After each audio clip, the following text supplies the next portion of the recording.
경제 브리핑 불편한 진실이 여러분의 확실한 두통 치료제가 되어드리겠습니다. 경제 뉴스가 연예 뉴스처럼 쉽게 들리는 그날까지. 경제 브리핑 불편한 진실.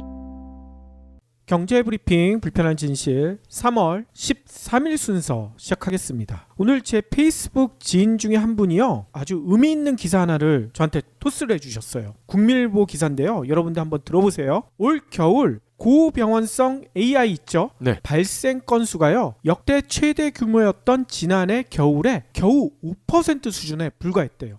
특히나 올해는 인구 이동이 엄청 많았던 대회가 하나 있었죠. 평창 동계올림픽. 이때도 AI 발생률이 0%, 제로였다는 거죠. 이것은 달라진 정부 덕이 아닐까요? 정부가 달라진 것도 있지만 이런 게 있었다고 합니다. 과하다 싶을 정도의 고강도 방역 조치가 이런 AI 고질병을 잡았다, 이런 평가가 나오고 있다는 거죠. 얼마나 고강도 방역 조치를 했냐면요, 의심 징후만 보여도요 살처분하고 그물망 역학조사를 펼쳤다고 해요. 수시로 24시간 이동 중지 명령을 내리고요, 축산 계열화 사업자에게 강력 처벌을 예고하는 등 물샐 틈 없는 초동 대응을 따는 거죠. 실제로요, 농림축산식품부는요, AI 첫 사례가 나온 지난해 11월 19일부터 올해 2월 말까지요, 가금 농가에서 발생한 고병원성 AI는 18건이라고 밝혔다고 합니다. 후속 조치로 살처분한 가금류는 예방적 살처분을 포함해서 434만 마리 이렇게 집계가 된대요. 지난 겨울, 그러니까 2016년 11월부터 2017년 2월, 이때에는 고병원성 AI 확진이 349건, 살처분 가금류 수는요 무려 3,337만 마리나 됐었대요. 1년여 만에 발생 건수는 전년 대비 5.2% 확 줄어들었고요, 살처분 건수도 전년 대비 13%로 뚝 떨어졌다는 거죠. 특히나 인상적인 것은 평창 동계올림픽, 이때도 무사고였고요, 그 전에 또 인구 이동이 많은 때가 있었잖아요. 설 연휴 기간, 이때도 무사고였다고 합니다. 그럼 결국 농식품부를 비롯한 정부 당국의 확실한 대응이 덕이다, 그 말씀이시네요. 그렇죠. 농식품부는 이렇게 설명을 하고 있대요. 세 가지 비법을 꼽고 있는데요. 우선 AI 긴급 행동 지침, 이게 대폭 바뀌었다고 합니다. 고병원성 AI 바이러스로 의심되는 H5 항원만 나와도요 즉각 살처분 조치를 내렸다는 거죠. 그리고 이동 중지 명령을 내린 것도 16회나 된다고 해요. 이게 역대 최다 기록이라고 합니다. 농식품부 관계자는요, 예년보다 2-3일 먼저 대응했다는 거예요. 2-3일 먼저 대응했으니 당연히 AI가 확산되는 거 딱 초기에 막을 수가 있었다는 거죠. 예. 또 비결이 뭡니까? 역학조사도 달라졌다고 합니다. 고병원성 AI 발생 농가를 한 번이라도 거친 차량 어떻게 했느냐, 끝까지 추적했다는 거예요. 그래가지고 혹시나 이 차량 때문에 AI가 퍼져나가는 거 막았다는 거죠. 특히 차량이 드나들었던 농가를 확인해서요 3일 간격으로 상황을 살폈다는 겁니다. 여기다 한 가지가 더 있죠. 아까도 잠깐 얘기했던 축산 계열화 사업자를 대상으로요 벌칙을 대폭 높였대요. 단 한 차례만 발생 농가가 나와도 계열화 농가뿐만 아니라 본사까지 조사를 했다는 거예요. 그러니까 이 본사에서 어떻게 하겠습니까? 이거 자칫하다가는 본사까지 조사당하니까 철저하게 예방 조치를 할 수밖에 없게 만들어놨다는 거죠. 물론 이거에 대해서 불만의 목소리도 많대요. 이렇게 고강도 압박하면 우리 장사 어떻게 하라는 얘기냐, 우리 닭 어떻게 키우라는 얘기냐, 이런 얘기가 나오고 있다고 하는데, 올 겨울 살처분 보상금 지출을 보면 입이 다물 것이다. 농림식품부는 이렇게 얘기를 해요. 지난해 11월부터요 지난달까지 지출된 살처분 보상금은요 국비와 지방비를 포함해서 471억 원 이거래요. 근데 이게 어느 정도 수준이냐, 지난 겨울 한 해 전 겨울 보상금으로 나간 거에 16.6%에 불과하다. 이렇게 고강도 압박을 하니까 5분의 1 이하로 줄인 거 아닙니까? 그러니까 할 말이 없겠죠. 세금을 제대로 아꼈군요. 그러니까요. 뭐 여러분들 예전에 이명박근혜 시절 하도 얘기를 많이 들어서 이 규제하면 무조건 나쁜 거다, 대못 뽑아야 된다, 이렇게 얘기를 하는 분들도 계시겠지만, 이거 보세요. 이런 제대로 된 규제, 제대로 된 압박은 오히려 이렇게 우리의 세금, 피 같은 세금을 아껴줄 수가 있어요. 이렇게 하면 되는데 그렇게 안 했으니까 또 의심이 되잖아. 또 그러니까요. 괜히 보상금 받으려고 또 안 한 거 아니냐, 이런 의심도 하게 되네요. 그렇죠. 일각에선 그런 의혹도 많이 제기하고 있죠. 그러면 오늘 꼭 챙겨야 할 경제 브리핑. 오늘 재미난 기사가 나왔는데 여러분도 한번 같이 들어보세요. 삼성전자의 전략 스마트폰 갤럭시 S9 있죠? 네. 이 출시에도 불구하고 이동통신 시장 활기를 찾지 못하고 있다. 이런 보도가 나왔어요. 갤럭시 S9의 판매 실적은 전작을 크게 밑돌고 있고 보조금 경쟁도 시들해지고 있다. 저희가 며칠 전에 브리핑한 거랑은 좀 다른 얘기죠? 갤 S9 폭망을 가장 먼저 예상하지 않았습니까? 저희가 이 맞아 들어가는 거 아니에요? 그러니까요. 이 보도에 따르면요. 갤럭시 S9 개통 후 사흘간 이통 3사의 번호 이동 건수는요. 6만 4천여 건. 전작인 갤럭시 S8보다 73%에 불과했대요. 갤럭시 S9의 실제 개통 실적도 전작의 60에서 70%에 그칠 것으로 알려지고 있다고 합니다. 전략폰 출시 때마다 반복돼 왔던 보조금 대란, 이것도 자취를 감췄대요. 저희 며칠 전엔 보조금 대란 약간 있는 것 같이 얘기 드렸는데 네. 이 보도에 따르면요. 갤럭시 S9 개통 직후 풀린 보조금은 최대 40만 원대다. 갤럭시 S8 발매 당시는 많게는 70만 원대에 이르렀던 것에 견주어보면 현격히 줄었다. 며칠 전 보도에는 이것보다 훨씬 많았는데요. SK텔레콤이 보조금 경쟁에서 발을 빼면서 경쟁사들도 적극적으로 나서지 않기 때문에 보조금 대란이 사라지는 것으로 보인다. 이렇게 설명을 하고 있어요. 이유도 들었습니다. 소모적인 경쟁을 지향하고 미래 가치를 위한 사업에 집중하겠다. 무슨 광고를 해주는 것 같아요. 왜 이렇게 하느냐? 당장 올해 5G 있잖아요. 5G 기술 주파수 경매가 있죠. 그리고 설비 투자 이걸 앞두고 있기 때문에 이 통사들이 마케팅비를 과도하게 지팡할 여력이 부족하다. 이런 설명까지 붙이고 있습니다. 여기에 25% 요금 할인으로 매출 감소가 우려되면서 이 통사들의 운신의 폭이 더욱 좁아졌다. SK텔레콤의 말을 빌어서 이렇게 설명하는 거죠. 근데 SK텔레콤뿐만 아니라 KT나 LG유플러스의 사정도 크게 다르지 않다. 이미 이통 3사는 지난해 4분기 마케팅비로 2조 원 넘게 쓰면서 부담이 커졌기 때문에 더 이상 이런 데 투자할 여력이 없다. 이렇게 대변을 하고 있어요. 뿐만 아니라 방송이 제재 여파도 이렇게 보조금 대란하기에 하지 못하는 환경을 만들고 있다. 이런 설명 붙여놨습니다. 방통위가요. 지난 1월 말 과도한 보조금을 지급했다는 이유로요. 이통 3사에 과징금을 부과했는데 이 과징금 액수가 506억 원에 달한다. 이렇게 얘기했다는 거죠. 그래서 제재를 받은 지 2달도 채 안 됐는데 보조금 경쟁에 나서는 거 부담스러울 수밖에 없다. 이런 얘기를 하고 있습니다. 지랄도 풍년이네. 제가 그 얘기를 하고 싶었는데 참아 못했는데 박 PD가 네. 얘기를 해주네요. 저희가 자매 방송이죠. 이 네이버 오디오 클립의 교양 필수 IT 이 방송에서 좀 더 디테일한 설명을 했던 기억이 납니다. 그렇죠. 이통 3사의 작년 실적, 매출, 영업이익, 순이익 어마어마한 숫자였거든요. 그러니까요. 그런데 마케팅비가 부담스럽다? 이거는 진짜 풍년이에요. 풍년. 여러분 뭐가 풍년인지 아시겠죠? 아무튼요. 그 방송에서 자세히 들어보시면 내용을 아실 수 있겠지만 짧게 다시 얘기 드리면요. 이통 3사가 왜 이런 기사를 언론을 통해서 내보내고 있느냐. 정부에서는요. 가계통신비 줄이기 위해서 보편요금제 도입해라 압박하고 있거든요. 이걸 막기 위해서 언론 플레이를 하는 게 아닌가. 저희는 그렇게 보고 있는 거죠. 이통사에서 기자들을 밥을 참 좋은 걸 잘 사줘요. 자, 그러면 밥만 맛있게 얻어먹고 기사는 냉철하게 쓰자고요. 아니 근데 지금은 김영란법 때문에 밥 얻어먹는 것도 안 돼요. 밥 얻어먹었다가 큰일 나요. 그래도 잘 사줍니다. 다음 소식입니다. 다음 달 4월이죠. 수도권 입주 물량이 전년 동기 2배로 늘어납니다. 그래요? 파주, 평택과 같은 일부 지역에 물량이 쌓이면서 역전세난 우려도 커지고 있네요. 아니 박 PD가 조만간 이제 전세 재계약해야 되잖아요. 네.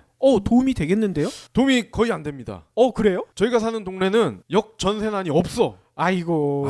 이게 국지적 역전세난 이게 전국적으로 확산이 돼야 되는데 안타깝네요. 참 안타깝기 짝이 없습니다. 부동산 114에 따르면요. 다음 달 전국에서 27,500여 가구가 입주를 하는데 이 중 수도권에서는 작년과 비교해서 102% 증가한 11가구가 집들이를 시작하네요. 그렇기 때문에 수도권이 역전세난 우려가 나오고 있는데요. 올해 1분기 입주는 지난해와 대비 85% 증가한 물량이 예고가 됐죠. 국지적 가격 약세가 지속되는 상황에서 공급 부담이 커질 수밖에 없습니다. 실제 파주, 평택 등에서는 7,548가구가 입주를 하네요. 안양도 이렇게 많이 입주해야 되는데. 안양은 거의 새 아파트가 없고요. 옆 동네인 과천에 새 아파트들이 분양을 하긴 했는데 평당 가격이 3천만 원이에요. 아이고. 거기도 참 풍년이죠. 올해 뭐가 이렇게 풍년일까요? 네, 거기는 이제 분양가가 풍년이다 이 얘기죠. 부동산 114 측은요. 일부 대단지가 입주를 앞두고 있는데 집주인이 전세 수요 찾기가 어려워질 수가 있다. 이 얘기는 뭡니까? 새로운 입주자가 들어와야 기존 입주자에게 돈을 뺏어 주는데 새로 들어올 사람이 없기 때문에 빼줄 돈이 없을 수도 있다. 즉 깡통 전세가 될 수도 있다는 얘기죠. 그렇군요. 뭐 수도권은 이렇고 지방은 어떻습니까? 작년과 비교했을 때요. 14% 감소한 17,500여 가구가 입주 준비 중이네요. 충남이 3,800여 가구로 가장 많고요. 부산이 두 번째인데 3,600여 가구입니다. 이 밖에 울산 2,018가구, 경남 1,700여 가구, 강원 1,400여 가구, 경북 1,300여 가구 대전 순으로 나타났고요. 아니 지방 같은 경우에는 지금 부동산 시장에 여러 가지 아문이 끼고 있다 이런 얘기 많이 들리거든요. 예, 지방은 이미 미분양이 너무 많아서 소화 자체가 안 되고 있었고요. 주택 경기 악순환에 대한 우려가 수도권에 비해서 훨씬 크죠. 그러니까요. 아니 근데 얼마 전만 해도 거의 모든 언론이 이렇게 얘기했거든요. 역전세난은 없다. 근데 벌써 나오네. 그럼에도 경불지는 역전세난 미리 대비해라. 아파트 매매가 떨어질 것이다. 함부로 빚내서 집 사지 마세요. 일관성 있게 강조해 왔잖아요. 그러니까요. 여러분들 카카오 택시 많이 이용하시죠? 네. 오늘 카카오 택시 관련해 가지고요 재미난 발표가 있었어요. 이 카카오 택시를 운영하는 카카오 모빌리티가요 기자간담회를 열었는데 저희가 여기 갔어야 되는데 못 갔어요. 기자간담회에 오라는 연락이 많이 오는데 그러니까요. 저희가 매번 펑크를 내니까 이제는 안 부르더라고. 오늘 것도 오라고 연락은 왔었는데 저희가 오전에 녹음 약속이 있었거든요. 네. 그래서 녹음을 펑크 낼 수는 없잖아. 저희는 사실상 매일 오전에 녹음이 있잖아요. 그러니까요. 아깝게 못 갔었는데요. 아무튼 중요한 발표가 있었다고 합니다. 카카오 택시가 다들 많이 이용해 보셨으니까 아실 거예요. 이용하는데 요금을 안 내잖아요. 근데 부분 유료화를 추진한대요. 오, 어떻게요? 카카오 택시에서 밝힌 바에 따르면요. 유료 호출 서비스를 도입한다고 합니다. 이 서비스는요. 두 가지 서비스로 구성되는데요. 우선 호출, 즉시 배차 뭐 이렇게 된대요. 우선 호출은요 AI를 활용한대요. 그래서 배차 성공률이 높은 택시를 먼저 호출해주는 그런 방식이라는 겁니다. 그러면 즉시 배차는 뭐냐? 빈 택시를 바로 배차해주겠다 이런 서비스라는 거죠. 그래서 요 두 서비스는 유료로 이 카카오 택시를 부를 수가 있게 하는데 문제는요 요금을 밝히질 않았어요. 정확한 호출 요금은 추후에 발표하겠다 이랬다는 거죠. 아마도 예전에 콜택시 부를 때 1,000원에서 2,000원 정도 줬던 것 같거든요. 그렇죠. 그 정도가 되지 않을까요? 보통 그런 전망들이 나오고 있습니다. 뭐 서울시 기준 콜비가요. 박 PD가 얘기한 대로 주간에는 1,000원, 밤에 부르면 좀 비쌌어요. 2,000원 이 정도였거든요. 그래서 그 비슷한 수준으로 우선 호출은 아마 책정이 될 것 같고 아까 얘기했던 즉시 배차, 빈택시 바로 배차해주는 그거는 좀 더 비싸게 그러니까 2,000원이 넘을 수도 있다는 얘기인 거죠. 이렇게 호출 요금 유료화시키는 게 어떤 근거냐? 카카오 측에서는 이렇게 얘기를 해요. 이거는 콜비가 아니다. 플랫폼 이용료다. 이렇게 설명을 했다는 거예요. 왜냐하면 기존의 콜비 기준을 적용받지 않기 위해서 다른 개념을 제시한 게 아니냐 이런 설명이 붙고 있는 거죠. 유료 호출 기능을 이용할 경우 택시 요금은요 기사에게 지급하고요. 호출 이용료는 어떻게 되느냐? 카카오티 앱에 등록된 카드를 통해서 따로 결제되는 그런 방식이 이용된다고 해요. 그리고요 택시 기사의 이런 참여 유도 요것도 필요하니까 요거를 위해서요 카카오는요 발생한 수익의 일부를요 포인트로 지급하겠다 이런 발표도 했습니다. 이 밖에 단거리 운행이 많거나요 평점이 좋은 택시 기사에게는 별도로 포인트를 지급해서 좀 활성화시키겠다 이런 방침도 세웠대요. 근데 문제는요 아까 얘기했던 유료 호출 얼마로 매기겠다는 얘기도 발표를 안 했잖아요. 그러면 가격이 없기 때문에 어떤 기준으로 택시 기사들한테 배분하겠다 얼마나 포인트를 지급하겠다 이런 것도 확정되지가 않았다는 거죠. 약간의 공수표가 아닐까 이런 우려가 생긴다는 겁니다. 그리고 지금도 카카오 택시를 부르면 이 기사분들이 이걸 또 악용을 하는 사례가 있죠. 그렇죠. 손님을 가려서 태울 수가 있단 말이에요. 그런 지적이 많이 나왔어요. 이게 뭐 카카오 측에서는 택시 잡기가 힘들다. 그렇기 때문에 약간 유료로 하면 좀 잡기가 쉽지 않겠느냐. 이렇게 설명하고 있지만 받아들이는 입장에서는 아니 이거 요금 인상만 가져오지 않겠느냐. 이런 우려를 쏟아내고 있다는 거죠. 특히나 택시 많이 이용하는 출퇴근 시간대 아니면 금요일날 오후같이 술 많이 먹고 집에 가려면 택시 이용해야 될 거 아닙니까? 특히 홍대나 이런데 이런 교통혼잡 지역 아니면 또 외곽 이런 데도 택시 잡기 힘들죠. 그리고 또 단거리 갈 때 택시기사들이 안 오잖아요. 네. 양재에서 뭐 서초 가자고 하면 절대 안 와요. 이럴 때 유료 호출을 이용하지 않으면 이용하기가 힘들지 않을까 이런 얘기도 나오고 있다고 합니다. 그렇죠. 결국 소비자 부담이 커질 수밖에 없는데 제가 장담하는데 이게 만약에 실행이 되면 카카오에서 꼼수를 부릴 거예요. 카카오뱅크 가입자에 한해서는 무료로 제공한다. 뭐 이런 식으로. 그럴 수도 있죠. 그리고 또 허들이 하나 더 있어요. 아까 카카오 측에서는 이거는 콜비가 아니다. 플랫폼 이용료다. 이렇게 얘기를 했다고 하잖아요. 그런데 이게 어떻게 플랫폼 이용료입니까? 당연히 콜비죠. 네. 그렇기 때문에 규제 당국과 논의를 거쳐야 하는 문제가 남아있다는 거예요. 실제로요. 서울시 관련 공무원은 이런 얘기를 했다고 합니다. 현재 콜비는 최대 2,000원까지로 이렇게 정해진 게 있나 봐요. 2,000원까지만 받을 수가 있다. 이 범위를 넘어서는 경우 부당 요금 시비로 이어질 수 있어 논의가 필요하다. 이렇게 했다는 거죠. 그래서 콜비는 먼 곳에서 호출했을 때 빈차로 이동하는 거리나 시간 등을 감안해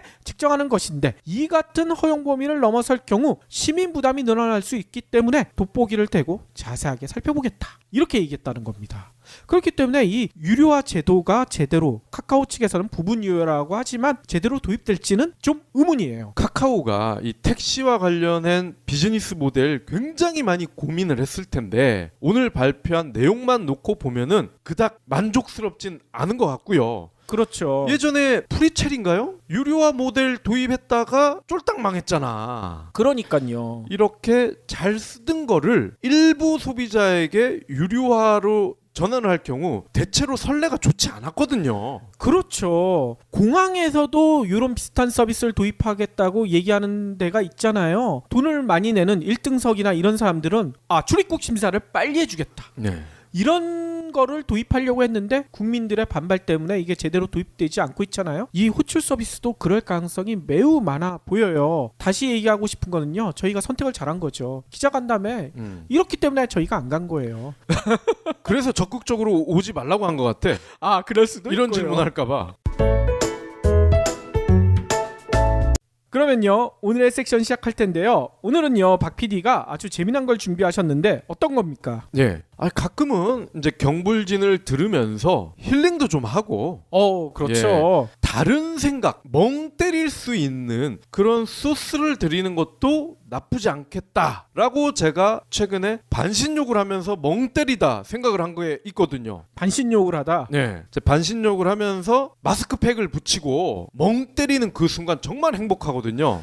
뭐 그렇게 자세하게 설명해 줄 필요까지는 없는데 상상하게 되잖아. 네, 뭐 상상하면 어떻습니까? 무에서 유를 만든다, 뭐 이런 얘기 많이 하잖아요.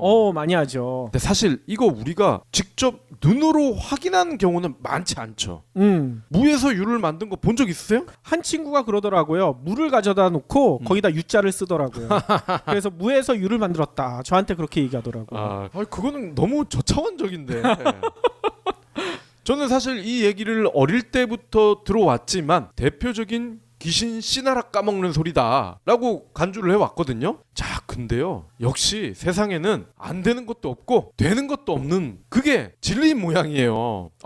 그래요. 그래서 오늘은 제가 최근에 외신들 접하면서 놀라웠던 물건들 이 세 가지를 소개해 드리려고 합니다. 아하. 그러면서 애청자분들도 혹시 이와 유사한 물건들이라든지 전혀 우리가 이런 용도로는 활용할 것이라고 상상도 하지 못했던 그런 새로운 쓰임새를 한번 발견을 해보시면 어떨까. 아, 그러면 박 PD도 그 반신욕에서 요거를 하겠다고 하면서 유레카를 외쳤나요? 유레카를 외치려면 물이 넘쳐야 되잖아. 네, 물이 안 넘쳐. 아, 좀 많이 받아서 하지. 네. 많이 하다 보니까 딱 양이 정해져 있어요. 네. 첫 번째 제품이 뭐냐? 우리가 예전에 그런 기억들 다들 있으실 겁니다. 정말 필요한 물건을 사기 위해서 약국을 가. 근데 쉽게 이 제품의 이름을 얘기를 못해. 그래서 콘이라고 딱 하면 약사가 그러죠. 콘택 600? 이거는 영화에서 실제로 나왔던 장면이잖아요. 아이, 그렇게 안 하는데? 그렇게 하지 않나요? 그러는가요? 콘 그러면 콘택 600? 그래요? 요새는 이 약이 안 나오나? 예전엔 굉장히 많이 먹던 약 중에 하나였는데 예. 사실 콘돔을 약국에서 주로 팔지 않습니까? 요즘은 뭐 자판기도 있긴 하지만 근데 이게 청년들 입장에서 수줍어요.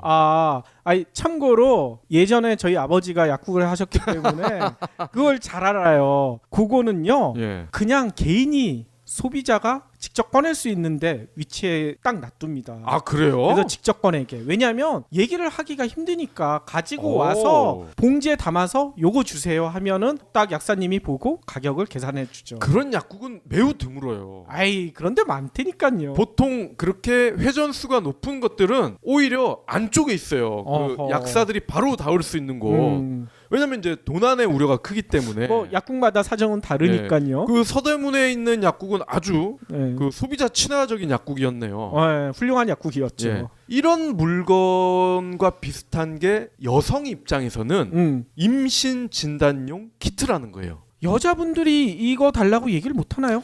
저는 많이 굉장히 쑥스러울 수가 있죠. 임신했다는 거는 자랑일 수가 있는데. 물론 예. 이제 결혼을 했거나 음. 나이가 많은 여성들이라면은 크게 그런 문제가 없죠. 근데 그건 남자도 마찬가지예요. 30대 이후 남자가 콘 그러지 않아요. 그냥 대놓고 콘돔 주세요. 딱 그러죠. 그렇죠. 여성 약사분이 있더라도 주저없이 얘기를 할 수가 있죠. 근데 젊은 여성분들은 굉장히 이게 창피할 수가 있다는 거죠. 아무래도 남자 약사님들 있으면 좀 그럴 수 있을 것 예. 같아요. 그리고 마찬가지로 이제 결과를 보지 않습니까? 이게 2줄이 나오면 임신이고 1줄이 나오면은 임신이 아닌 거잖아요. 그렇죠. 근데 이거를 아무데나 버릴 수가 없잖아요. 그리고 화장실에서 볼일을 보면서 이거를 들고 나오는 경우도 있고 그렇게 되면 이걸 누군가가 볼 수가 또 있잖아요. 그럼 굉장히 창피할 수가 있다는 거죠. 어허. 근데 문제는 이 임신 진단 키트가 플라스틱 아닙니까? 그렇죠. 그렇기 때문에 꼭 휴지통에다만 버려야 되고요. 가끔 휴지통이 없는 그 변기가 있는 곳도 있죠. 그런데다 이런 거를 버릴 수가 없기 때문에 여성 입장에서는 창피할 수가 있다는 겁니다. 들고 나오는 과정에서. 자, 근데 환경적으로도 당연히 이게 좋지는 않겠죠. 플라스틱이 계속 쌓이게 될 거 아닙니까? 그러겠죠. 플라스틱이 썩는 데는 뭐 100만 년이 걸린다. 뭐 이런 얘기도 있죠. 그렇죠. 자, 근데 이 임신 진단 키트를요 100% 종이로 만드는 겁니다. 플라스틱이 아니라 종이로 만든 것도 훌륭한데 이거를 변기에 바로 버릴 수가 있다는 거예요. 아하. 그러면 이게 수세식 변기에 레버를 누르면 물이 나오죠. 예. 그러면서 녹으면서 얘가 쑥 내려간다는 거죠. 물에 녹는 종이로 만든다. 그렇습니다. 임신 진단 키트가요 리아 테스트라는 이름을 가지고 있다고 하고요. 내년에 출시가 된다고 합니다. 그러니까 여성 입장에서는 더 이상 이 하얀색 플라스틱을 숨기거나 쓰레기통에 버리지 않아도 되는 거죠. 결과를 기다리는 긴장된 순간 프라이버시를 지킬 수도 있고요. 또 이게 만약에 내가 이거 2줄이야. 굉장히 충격적일 수 있는 분도 있겠죠. 뭐 결혼을 안 했는데 이런 결과가 나오면 근데 이거를 깜빡하고 뭐 집이나 이런 데다가 놔두는 경우가 가끔 있어요. 막장 드라마에도 종종 나오죠. 그런가요? 시어머니나 이런 사람들이 막 와서 속옷장 이런 거 열어보다가 너 이거 뭐야? 이러면서 막 때리고 이런 경우 있잖아요. 막장 드라마에. 진짜 막장이군요. 저는 드라마를 별로 잘 안 봐가지고. 그러니까 이런 여성들의 프라이버시를 지킬 수가 있는 거죠. 그렇군요. 아니 근데 이런 막장이 아니라 진짜인 경우에는 저희는 저희 첫째 그 임신 진단 키트 아직도 보관하고 있거든요. 그래요? 예, 이게 오. 기념이 될 수도 있는데. 그래요? 저희는 바로 버렸는데 그걸 왜 버려요? 그걸 놔둬서 뭐하나 싶기도 하고 아니 그 기념이 되죠. 그닥 소변이 묻어있기 때문에 일단 이렇게 살짝 그렇게 스치면 되죠. 아무튼 뭐 사람마다 이게 상황이 다를 테니까요. 예. 근데 이게 이제 최초로 만든 분이 아마 이런 생각을 하신 것 같아요. 이런 여성의 프라이버시 문제도 있고 또 환경을 지켜야 된다 뭐 이런 생각도 하셨을 거고 또 종이 휴지를 보통 쓴 다음에 바로 넣을 수가 있잖아요, 변기에. 그렇죠. 그 종이가 내려가는 모습을 보면서 이 키트도 이런 식으로 바로 녹아서 내려갈 수 있게 만들면 어떨까?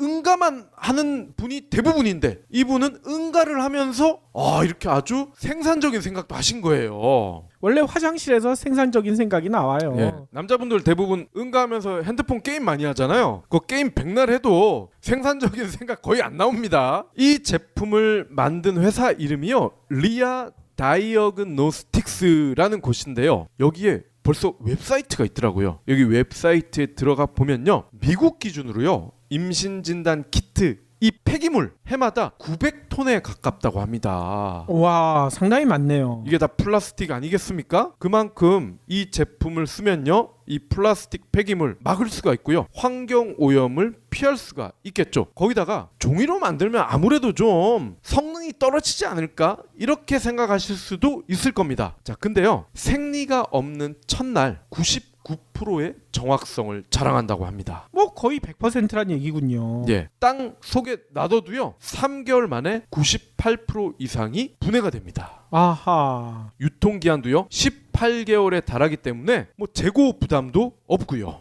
IT 전문 매체 중에 테크크런치라고 있잖아요. 유명하죠. 예, 여기에서 보고서를 냈는데요. 리아 다이어그노스틱스 창업자 베서니 에드워즈가 이렇게 이야기를 했다고 합니다. 1987년부터 똑같은 이 플라스틱 막대 테스트가 지금까지도 계속 사용돼 왔다는 게 전혀 이해되지 않는다. 어허. 이렇게 불편한 진실을 이야기를 하셨습니다. 아니 그러면 이 제품은 언제부터 팔리는 겁니까? 예, 내년부터 판매가 되고요. 이미 미국 FDA 승인을 받았습니다. 그럼 가격이 얼마인지 좀 궁금한데요? 가격이요, 이제 주마다 차이가 있겠죠. 세금이 다 다르니까. 하지만 9에서 22달러라고 하고요. 온라인에서도 쉽게 구매를 할 수가 있다고 합니다. 아마존에도 풀리기 때문에 아마존은 어느 나라에서나 접속이 가능하잖아요. 그렇죠. 예, 그렇기 때문에 다른 나라 사용자들도 쉽게 구매를 할 수가 있을 것 같아요. 예. 아무튼 전 개인적으로 이걸로 쓰다가 진짜 두 줄이 나오면 플라스틱으로도 한 번 더 해가지고 그걸 보관하시는 게 좋을 것 같아요. 그거 기념 되거든요. 별걸 다 기념을 하시는 이 PD님이었습니다. 혹시 애청자분에도 나도 보관했다 이런 분 있으면 댓글 남겨주시기 바랍니다. 그럼 이 PD님이 소정의 비싼 상품을 보내드릴 거예요. 아니 뭔 소리예요? 갑자기 내가 왜 상품을 보내줘야 돼요? 자, 두 번째로 소개해드릴 아주 신기한 제품은요, 바이오 오일과 관련된 제품입니다. 바이오 오일요? 예, 그릭 요거트 이거 몸에 굉장히 좋지 않습니까? 요즘 요거 많이 먹죠. 예, 그릭 요거트를 만들다 보면요 폐기물이 나온다고 합니다. 요거트를 만드는데 폐기물이 나와요? 예, 이 유청이 뭐냐면 우유에서 단백질을 거르고 남은 부산물이라고 해요. 이 유청을 천종의 박테리아와 섞어 열을 가하면 바이오 오일이 되는데, 예. 이 바이오 오일이 바이오 연료나 가축 사료의 첨가물로 사용될 수가 있다는 겁니다. 어허. 그러니까 이 유청이 지금 말씀드린 이 요거트를 만들 때 발생하는 폐기물의 일종이라는 거예요. 근데 이거를 그동안 그냥 버려왔나 봐요. 아하. 2017년 12월에요. 학술지 중에 줄이라는 곳이 있다고 합니다. 줄은 우리가 예전에 과학 시간에 배웠죠. 에너지 단위 중에 하나잖아요. 예. 뭐 몇 줄로 올려 뭐 이렇게 의학 드라마 봐도 나오죠. 예, 그러면 두 줄 이렇게 딱 긋죠. 여기에 발표된 연구에 보면요, 수천 종의 박테리아가 그릭 요거트를 만들 때 생기는 폐기물 이거를 분해를 해서요 카프로산 그리고 카프릴산 요걸로 전환을 한다고 합니다. 어허. 이게 바이오 오일인데 친환 경제를 만들어내면서 식품 생산 시스템에 혁명을 일으킬 수가 있다고 하네요. 이 순환 경제는 대충 짐작이 가죠. 생산 과정에서 생기는 모든 폐기물을 유용하고 수익성이 높은 새로운 상품으로 변환시키는 과정. 한마디로 쓰레기를 쓰임새가 있는 걸로 선순환을 시킨다. 이렇게 생각을 하시면 될 것 같습니다. 이 순환 경제에서 가장 앞서가는 나라가 우리나라 아닙니까? 그래요? 외국에선 소의 내장이나 이런 거 다 버리는데 우리는 안 먹는 게 없잖아.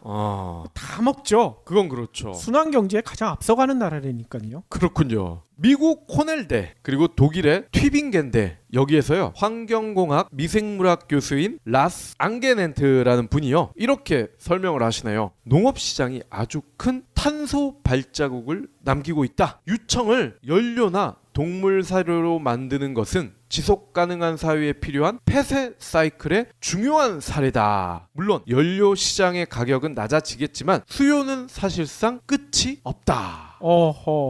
그럴 수 있죠. 구체적인 사례를 말씀을 드리면 훨씬 이해가 쉬울 것 같은데요. 바이오 오일의 카프릴산은 가축의 항생제 대신에 사용할 수가 있는 친환경 항균제 역할을 할 수가 있다고 합니다. 그래요? 우리가 먹고 있는 지금 돼지고기, 삼겹살, 소도 마찬가지지만 항생제를 엄청 맞잖아요. 그렇죠. 우리나라 이 가축 환경 저희가 첨날 때마다 말씀을 드리지만 워낙 좁은 곳에 빽빽하게 몰아넣다 보니 얘들이 스트레스를 엄청 많이 받는다는 거 아니에요. 사람도 마찬가지지만 동물도 이 스트레스가 모든 만병의 원인이라고 합니다. 그렇죠. 그렇기 때문에 항생제를 어쩔 수 없이 놓는 측면이 있는데 이렇게 바이오 오일을 이용한 천연 항생제를 이용할 경우에는 이러한 부작용이 없어진다는 겁니다. 심각한 부작용 중에 하나가 항생제 내성 아니겠습니까? 그렇죠. 근데 이렇게 바이오 오일로 만든 항생제는 이런 문제도 없다는 거죠.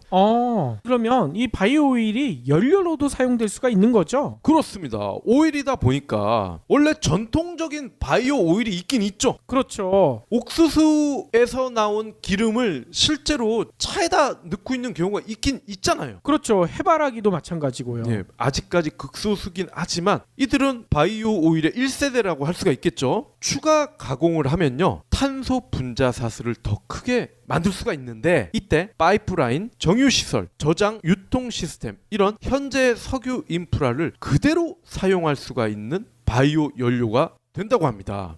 그래요? 탄소 분자 사슬을 크게 만든다. 이거는 우리가 고등학교 때 화학 시간에 배웠죠. 이 분자 사슬을 자르고 붙이고 이런 거 배웠잖아요.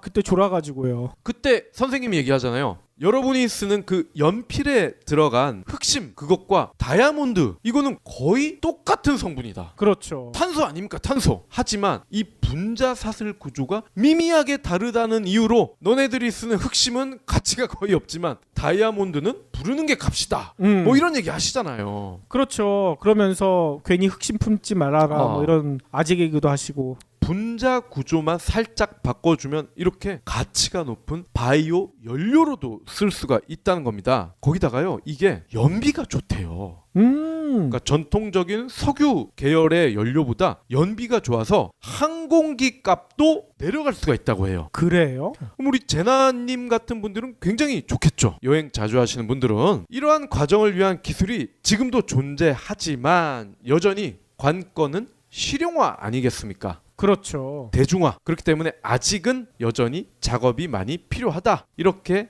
이 교수님은 설명을 하고 있습니다. 바이오 연료를 만드는 게 그렇게 특이하지도 않대요. 이 교수님은요. 우리의 내장과 비슷하다. 이렇게 설명을 하시더라고요. 내장과 비슷하다고요? 장내 세균이 우리가 섭취하는 음식물을 다양한 산으로 전환을 한다고 합니다. 그래서 랄랄라랄라 이렇게 광고하는 요구르트들 대부분 이렇게 장에서 이렇게 막 여행하는 장면을 보여주면서 소화가 잘 돼요. 결국은 그거잖아. 그렇죠. 이 장내 세균이 튼튼해야 이렇게 다양한 산으로 전환이 되는 게 원활하게 이루어진다는 거죠. 더구나 그릭 요거트에만 매달릴 필요도 없다고 합니다. 이번 연구로 이 과정과 관련된 미생물 군집의 성격에 관해서 더 많이 알 수도 있다. 그러면 이 기술이 다른 폐기물에도 적용될 수가 있을 것이다. 자, 그리고 바이오 연료의 1.5세대가 또 있죠. 우리가 예전에 커피 인문학 진행했었잖아요. 그랬었죠. 영국의 스타트업이 작년 말부터요, 런던의 일부 버스를 커피로 굴려보겠다 이렇게 발표를 했습니다.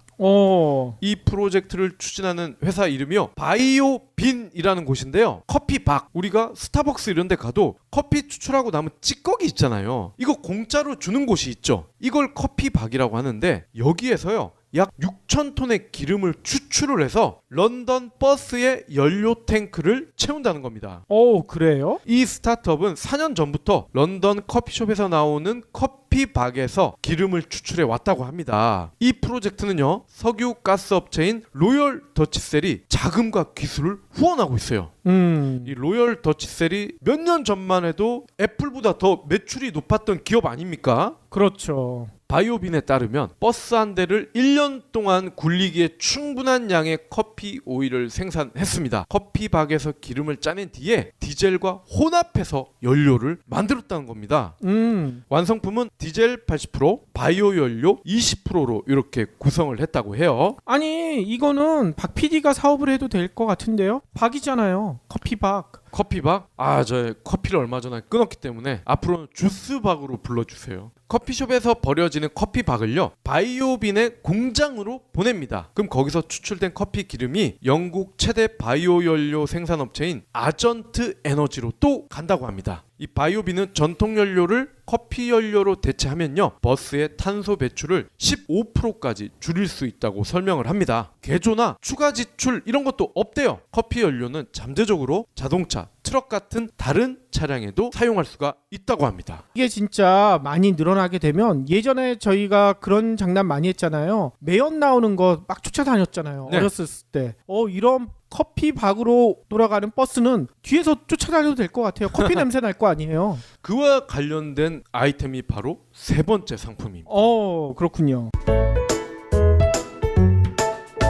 한 스타트업이요, 디젤이 타면서 나오는 매연, 이거 굉장히 지독하잖아요. 장난 아니죠. 시커먼 끄럼도 나오고. 근데 그걸 뭐가 좋다고 어렸을 때 쫓아다녔을까? 근데 이 매연을요, 유용하고 환경 친화적인 제품으로 변신을 시키는 혁신적인 방법을 찾아냈어. 어떻게 변신을 시켜요? 그래비키 랩스라는 회사인데요, 디젤 배기 장치, 그러니까 이 PD님 차 그 뒤 그 배기 장치에 뭔가를 부착을 해. 그러면요, 얘가 대기 오염 물질을 걸러내는데, 걸러내기만 하는 게 아니라 이 걸러낸 곳에 매연 분진이 쌓이는데, 이거를 잉크로 만들어서 전 세계 미술가들에게 공급을 하고 있어요. 와, 한마디로 매연을 잉크로 만든다는 얘기네요. 그렇습니다. MIT에 유학 중이던 인도의 대학생이에요. 아니루드 샤르마. 이 친구가요, 학업을 잠시 중단하고 고향이 뭄바이래요. 뭄바이가 어떤 곳입니까? 아마 미세먼지, 이걸로 빅3를 꼽으라면 들어갈 동네 아니겠습니까?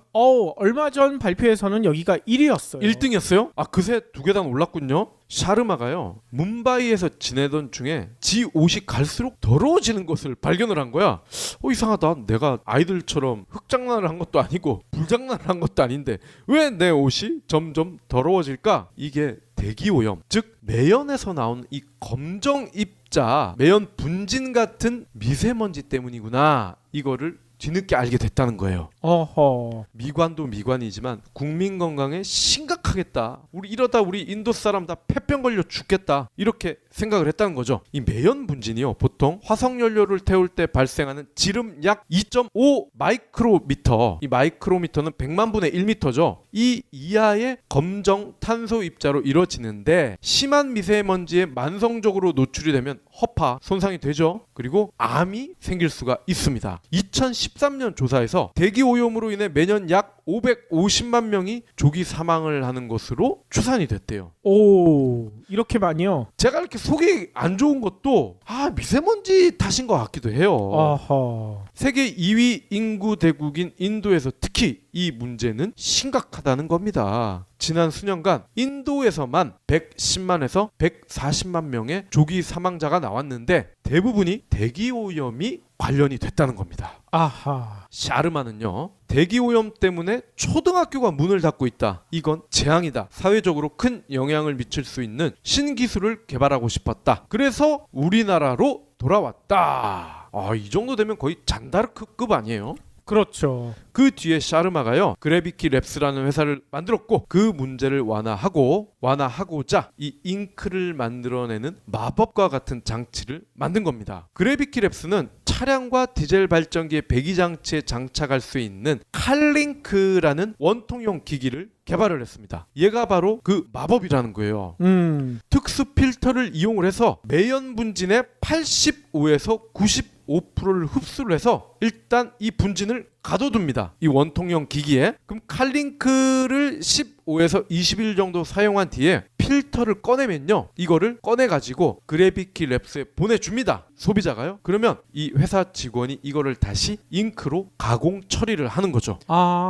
이 과정에서 이 필터에 있던 중금속 유해 화학 물질들이 제거가 됩니다. 그래비키 랩스는요, 인도 전역에서 시범 프로그램을 실시해서 지금껏 약 16억 마이크로미터의 미세먼지를 회수를 했어요. 이거를 톤으로 계산을 해봤더니 1조 6천억 톤, 어마어마한 양의 공기를 정화한 셈이죠. 이 매연 분진이요, 1000톤에 가까운 잉크로 또 다시 태어나서 전 세계 미술가가 사용하게 되고요. 볼펜 하나에 이 잉크를 채우기 위해서는요, 자동차 배기구에 45분간 매연을 모아야 된다고 합니다. 아니 근데 이렇게 모아진 잉크는 좀 몸에 해롭지 않을까 이런 걱정도 드는데요. 근데요, 당연히 정화 처리를 거치기 때문에 인체에는 무해하다고 하고요. 또 잉크도요, 5등급으로 나눈대요. 직물, 실외 페인트, 유화, 이렇게 다양하게 활용을 할 수 있도록 공정 과정을 또 세분화한다고 합니다. 샤르마는요, 오염은 잡고 예술은 키운다. 이게 우리의 목표다. 그대로 뒀더라면 우리의 허파로 갔을 이 미세먼지로 재활용을 한다. 라면서 굉장히 뿌듯해하고 있다는 거죠. 그렇군요. 아니 이 잉크 가지고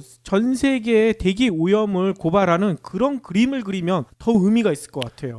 맞습니다. 그래비키 랩스는요, 깐느 리옹 국제 광고 페스티벌에서요, 야외 혁신 부문 금상을 포함해서요, 수많은 상을 받았습니다. 이제 샤르마는요, 방금 이 PD님이 말씀하신 그런 메시지를 전 세계에 퍼뜨리려고 합니다. 대기 오염에는 국경이 없다. 인도와 보스턴뿐 아니라 세계 도처에서 발생한다. 우리 잉크는 세상에서 활용하기 가장 어려운 자원 중 하나가 오염 물질이라는 메시지를 던진다. 하지만 가능한 일이다. 정말 무에서 유를 만드는 대표적인 사례 아니겠습니까? 아니 요즘 국내에서도 디젤 차에 대해서 여러 가지 규제를 강화하고 있잖아요. 10년 넘으면 무조건 검사를 받게 하고 그 다음에 장치를 달게 만들거든요. 칼링크 이 장치를 달게 되면 대기오염도 막고 잉크도 생기고 진짜 일석이조 일석삼사조가 될 것 같아요.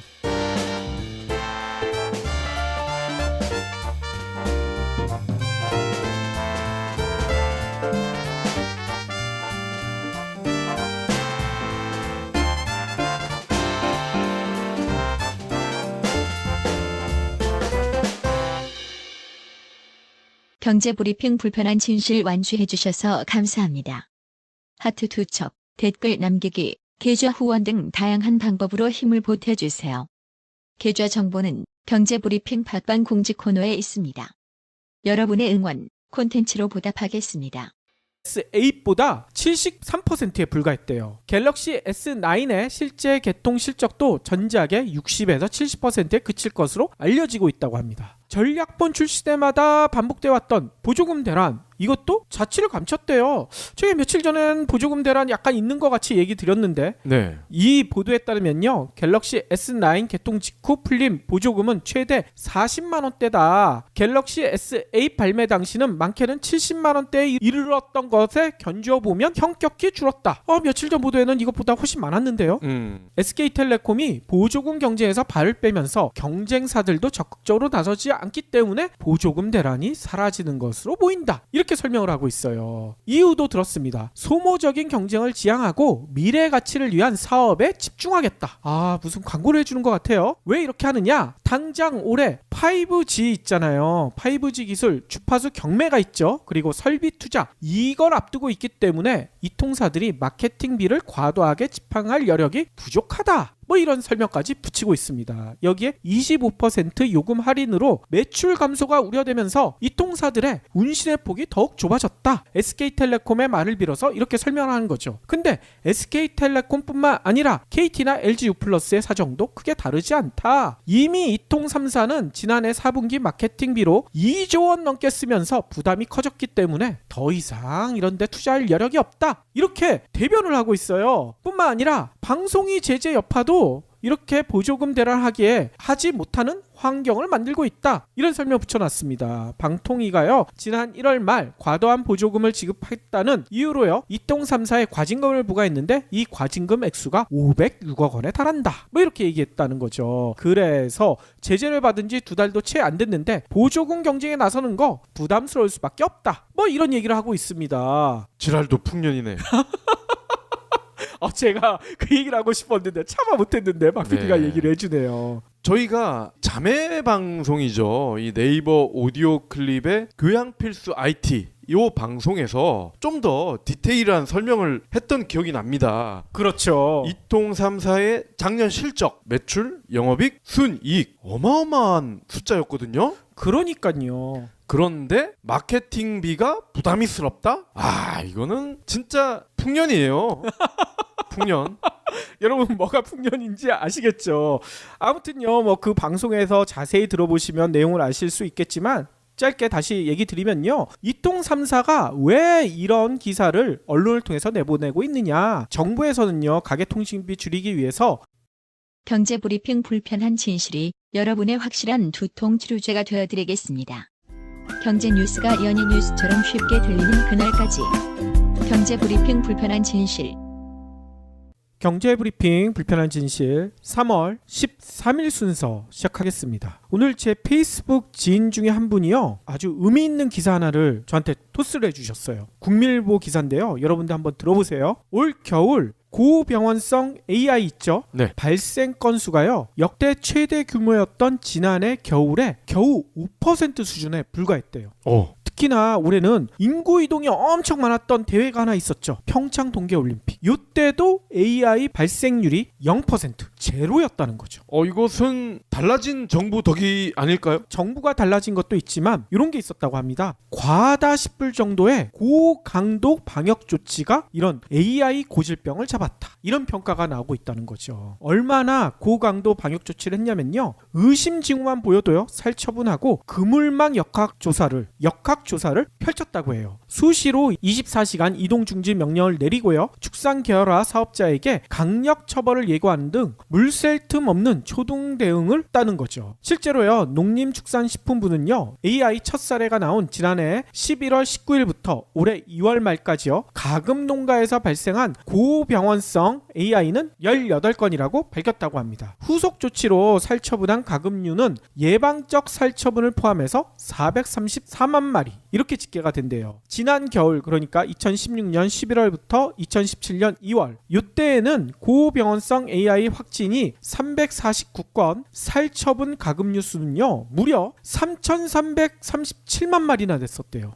1년여 만에 발생 건수는 전년 대비 5.2% 확 줄어들었고요. 살처분 건수도 전년 대비 13%로 뚝 떨어졌다는 거죠. 특히나 인상적인 것은 평창 동계올림픽 이때도 무사고였고요. 그 전에 또 인구 이동이 많은 때가 있었잖아요. 설 연휴 기간 이때도 무사고였다고 합니다. 그럼 결국 농식품부를 비롯한 정부 당국의 확실한 대응이 덕이다. 그 말씀이시네요. 그렇죠. 농식품부는 이렇게 설명을 하고 있대요. 3가지 비법을 꼽고 있는데요. 우선 AI 긴급 행동 지침. 이게 대폭 바뀌었다고 합니다. 고병원성 AI 바이러스로 의심되는 H5 항원만 나오도요 즉각 살처분 조치를 내렸다는 거죠. 그리고 이동 중지 명령을 내린 것도 16회나 된다고 해요. 이게 역대 최다 기록이라고 합니다. 농식품부 관계자는요 예년보다 2-3일 먼저 대응했다는 거예요.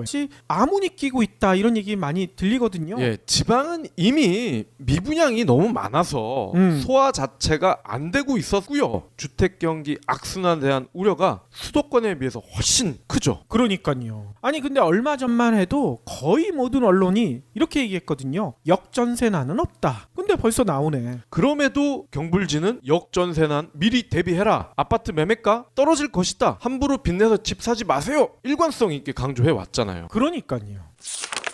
여러분들 카카오 택시 많이 이용하시죠? 네. 오늘 카카오 택시 관련해 가지고요 재미난 발표가 있었어요. 이 카카오 택시를 운영하는 카카오 모빌리티가요 기자간담회를 열었는데 저희가 여기 갔어야 되는데 못 갔어요. 기자 간담회에 오라는 연락이 많이 오는데 그러니까요. 저희가 매번 펑크를 내니까 이제는 안 부르더라고. 오늘 것도 오라고 연락은 왔었는데 저희가 오전에 녹음 약속이 있었거든요. 네. 그래서 녹음을 펑크 낼 수는 없잖아. 저희는 사실상 매일 오전에 녹음이 있잖아요. 그러니까요. 아깝게 못 갔었는데요. 아무튼 중요한 발표가 있었다고 합니다. 카카오 택시가 다들 많이 이용해 보셨으니까 아실 거예요. 이용하는데 요금을 안 내잖아요. 근데 부분 유료화를 추진한대요. 오, 어떻게요? 카카오 택시에서 밝힌 바에 따르면요. 유료 호출 서비스를 도입한다고 합니다. 이 서비스는요 2가지 서비스로 구성되는데요. 우선 호출, 즉시 배차 이렇게 된대요. 우선 호출은요 AI를 활용한대요. 그래서 배차 성공률이 높은 택시를 먼저 호출해주는 그런 방식이라는 겁니다. 그러면 즉시 배차는 뭐냐? 빈 택시를 바로 배차해주겠다 이런 서비스라는 거죠. 그래서 요 두 서비스는 유료로 이 카카오 택시를 부를 수가 있게 하는데 문제는요 요금을 밝히질 않았어요. 정확한 호출 요금은 추후에 발표하겠다 이랬다는 거죠. 아마도 예전에 콜택시 부를 때 1,000원에서 2,000원 정도 줬던 것 같거든요. 그렇죠. 그 정도가 되지 않을까요? 보통 그런 전망들이 나오고 있습니다. 서울시 기준 콜비가요 박 PD가 얘기한 대로 주간에는 1,000원, 밤에 부르면 좀 비쌌어요. 2,000원 이 정도였거든요. 그래서 그 비슷한 수준으로 우선 호출은 아마 책정이 될 것 같고 아까 얘기했던 즉시 배차, 빈 택시 바로 배차해주는 그거는 좀 더 비싸게, 그러니까 2,000원이 넘을 수도 있다는 얘기인 거죠. 이렇게 호출 요금 유료화시키는 게 어떤 근거냐? 카카오 측에서는 이렇게 얘기를 해요. 이거는 콜비가 아니다. 플랫폼 이용료다. 이렇게 설명을 했다는 거예요. 왜냐하면 기존의 콜비 기준을 적용받지 않기 위해서 다른 개념을 제시한 게 아니냐, 이런 설명이 붙고 있는 거죠. 유료 호출 기능을 이용할 경우 택시 요금은요 2-3일 먼저 대응했으니 당연히 AI가 확산되는 거 딱 초기에 막을 수가 있었다는 거죠. 예. 또 비결이 뭡니까? 역학조사도 달라졌다고 합니다. 고병원성 AI 발생 농가를 한 번이라도 거친 차량 어떻게 했느냐, 끝까지 추적했다는 거예요. 그래가지고 혹시나 이 차량 때문에 AI가 퍼져나가는 거 막았다는 거죠. 특히 차량이 드나들었던 농가를 확인해서요 3일 간격으로 상황을 살폈다는 겁니다. 여기다 한 가지가 더 있죠. 아까도 잠깐 얘기했던 축산 계열화 사업자를 대상으로요 벌칙을 대폭 높였대요. 단 한 차례만 발생 농가가 나와도 계열화 농가뿐만 아니라 본사까지 조사를 했다는 거예요. 그러니까 이 본사에서 어떻게 하겠습니까? 이거 자칫하다가는 본사까지 조사당하니까 철저하게 예방 조치를 할 수밖에 없게 만들어놨다는 거죠. 물론 이거에 대해서 불만의 목소리도 많대요. 이렇게 고강도 압박하면 우리 장사 어떻게 하라는 얘기냐, 우리 닭 어떻게 키우라는 얘기냐, 이런 얘기가 나오고 있다고 하는데 올 겨울 살처분 보상금 지출을 보면 입이 다물 것이다. 농림식품부는 이렇게 얘기를 해요. 지난해 11월부터요 지난달까지 지출된 살처분 보상금은요 국비와 지방비를 포함해서 471억 원 이거래요. 근데 이게 어느 정도 수준이냐? 지난 겨울 한 해 전 겨울 보상금으로 나간 거에 16.6%에 불과하다.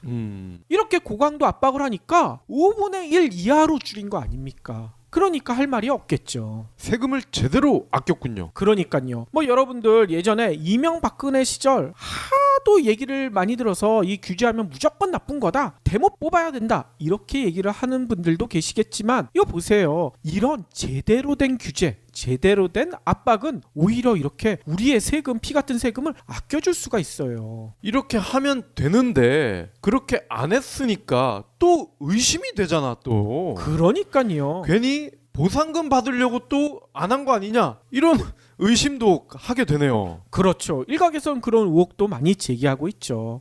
그러면 오늘 꼭 챙겨야 할 경제 브리핑. 오늘 재미난 기사가 나왔는데 여러분도 한번 같이 들어보세요. 삼성전자의 전략 스마트폰 갤럭시 S9 있죠? 네. 이 출시에도 불구하고 이동통신 시장 활기를 찾지 못하고 있다. 이런 보도가 나왔어요. 갤럭시 S9의 판매 실적은 전작을 크게 밑돌고 있고 보조금 경쟁도 시들해지고 있다. 저희가 며칠 전에 브리핑한 거랑은 좀 다른 얘기죠? 갤 S9 폭망을 가장 먼저 예상하지 않았습니까 저희가? 이 맞아 들어가는 거 아니에요? 그러니까요. 이 보도에 따르면요. 갤럭시 S9 개통 후 사흘간 2통 3사의 번호 이동 건수는요. 6만 4천여 건. 전작인 갤럭시 S 보편 요금제 도입해라 압박하고 있거든요. 이걸 막기 위해서 언론 플레이를 한 게 아닌가? 저희는 그렇게 보고 있는 거죠. 이 통사에서 기자들을 밥을 참 좋은 걸 잘 사줘요. 자 그러면 밥만 맛있게 얻어 먹고 기사는 냉철하게 쓰자고요. 아니 근데 지금은 김영란법 때문에 밥 얻어먹는 것도 안 돼요. 밥 얻어먹었다가 큰일 나요. 아 그래도 잘 사줍니다. 다음 소식입니다. 다음 달 4월이죠. 수도권 입주 물량이 전년 동기 2배로 늘어납니다. 그래요? 파주, 평택과 같은 일부 지역에 물량이 쌓이면서 역전세난 우려도 커지고 있네요. 아니 박 PD가 조만간 이제 전세 재계약해야 되잖아요. 네. 도움이 되겠는데요? 도움이 거의 안 됩니다. 그래요? 저희가 사는 동네는 역전세난이 없어. 아이고. 이게 국지적 역전세난 이게 전국적으로 확산이 돼야 되는데 안타깝네요. 참 안타깝기 짝이 없습니다. 부동산 114에 따르면요. 다음 달 전국에서 27,500여 가구가 입주를 하는데 이 중 수도권에서는 작년과 비교해서 102% 증가한 11가구가 집들이를 시작하네요. 그렇기 때문에 수도권이 역전세난 우려가 나오고 있는데요. 올해 1분기 입주는 지난해와 대비 85% 증가한 물량이 예고가 됐죠. 국지적 가격 약세가 지속되는 상황에서 공급 부담이 커질 수밖에 없습니다. 실제 파주, 평택 등에서는 7,548가구가 입주를 하네요. 안양도 이렇게 많이 입주해야 되는데. 안양은 거의 새 아파트가 없고요. 옆 동네인 과천에 새 아파트들이 분양을 하긴 했는데 평당 가격이 3천만 원이에요. 아이고. 거기도 참 풍년이죠. 올해 뭐가 이렇게 풍년일까요? 네, 거기는 이제 분양가가 풍년이다 이 얘기죠. 부동산 114 측은요. 일부 대단지가 입주를 앞두고 있는데 집주인이 전세 수요 찾기가 어려워질 수가 있다. 이 얘기는 뭡니까? 새로운 입주자가 들어와야 기존 입주자에게 돈을 뺏어 주는데 새로 들어올 사람이 없기 때문에 빼줄 돈이 없을 수도 있다. 즉 깡통 전세가 될 수도 있다는 얘기죠. 그렇군요. 수도권은 이렇고 지방은 어떻습니까? 작년과 비교했을 때요. 14% 감소한 17,500여 가구가 입주 준비 중이네요. 충남이 3,800여 가구로 가장 많고요. 부산이 두 번째인데 3,600여 가구입니다. 이 밖에 울산 2,018가구, 경남 1,700여 가구, 강원 1,400여 가구, 경북 1,300여 가구 대전 순으로 나타났고요. 아니 지방 같은 경우에는 지금 부동산 시장에 여러 가지